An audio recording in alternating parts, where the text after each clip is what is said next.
The moment his hands landed on my hips, I froze. It wasn't the usual gentle adjustment, the kind where a yoga instructor lightly guides your shoulders or taps your foot into alignment.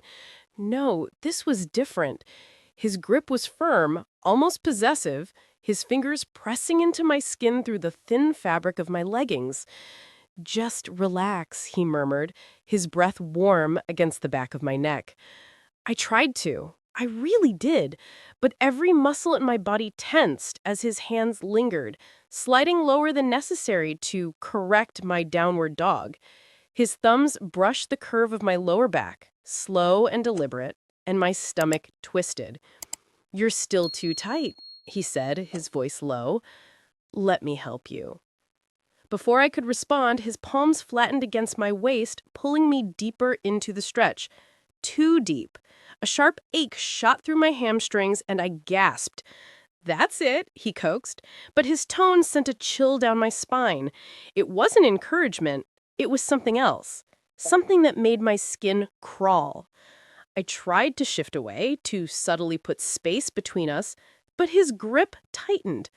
"Hold it," he commanded. "You're not done yet." The rest of the class flowed around us, oblivious. Soft music played, and the rhythmic sound of breathing filled the room. No one noticed. No one saw the way his fingers dug in just a little too hard, or how his chest brushed against my back when he leaned closer. "I'm good," I managed, my voice thin. "I think I've got it." He didn't let go. His chuckle was quiet, almost private. "You're not. Trust me." But I didn't. Not anymore. My heart hammered against my ribs as I forced myself to straighten, breaking the pose entirely. His hands finally fell away, but the weight of his stare didn't. When I turned to face him, his smile was easy, practiced, like he hadn't just crossed a line. "Next time, we'll work on your flexibility." The way he said it made my blood run cold. I grabbed my mat and towel, my movements quick and clumsy.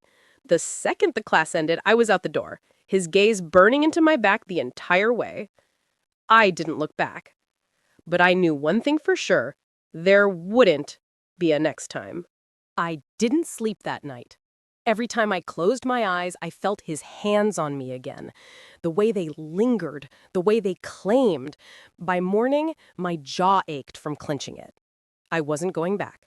But then my phone buzzed. A notification from the gym's app. "Your next session with Instructor Mark is in 30 minutes. My stomach dropped. I hadn't booked another class. I opened the app, fingers trembling, and sure enough, there it was. A reservation I didn't make. Under my name. A cold sweat prickled my skin.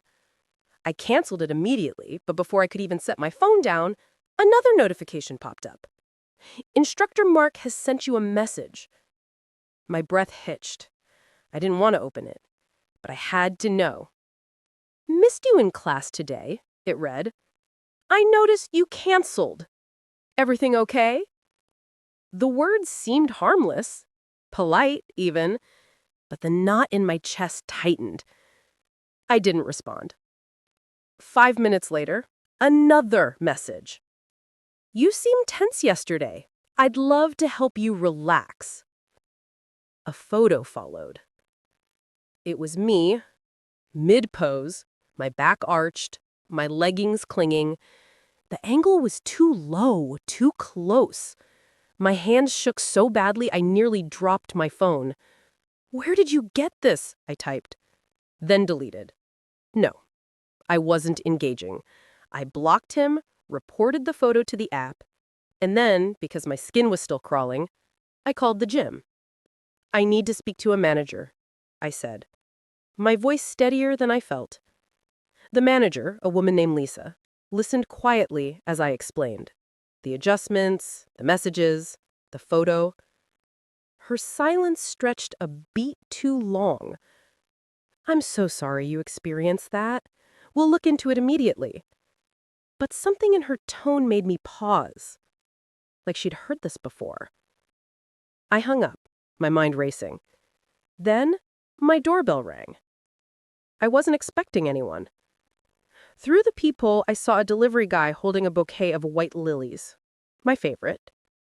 I didn't open the door. The card, slipped under the threshold when he left, had only 3 words. See you soon. No name. But I didn't need one. I grabbed my keys, my phone, my bag. I didn't know where I was going. But I knew one thing. I wasn't staying here. Not when he knew where I lived.